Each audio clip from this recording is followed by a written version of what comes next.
Hello everyone, welcome back to the channel. In this video, I'll show you how to use AI scheduling with Dola AI in 2026. AI scheduling can make it easier to organize meetings, appointments, reminders, and tasks without manually entering every calendar detail. Dola AI allows you to describe your scheduling needs using simple, conversational instructions. First, open Dola AI and make sure your supported calendar is connected.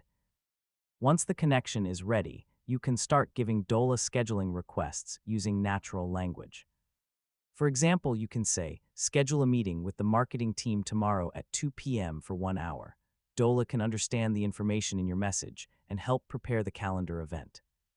You can also ask Dola to organize reminders around your schedule.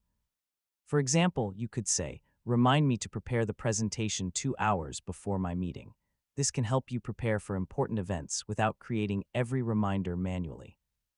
Another useful part of AI scheduling is handling changes. If your plans change, you can ask Dola to move an event to another time when supported. For example, you could say, move my project meeting to Friday at 3 p.m. When using AI scheduling, always review the suggested event before confirming it. Check the date, time, duration, participants, and calendar to make sure everything is correct. Clear instructions are especially important. Instead of saying, schedule something with John, provide more details, such as the meeting purpose, preferred date, time, and duration.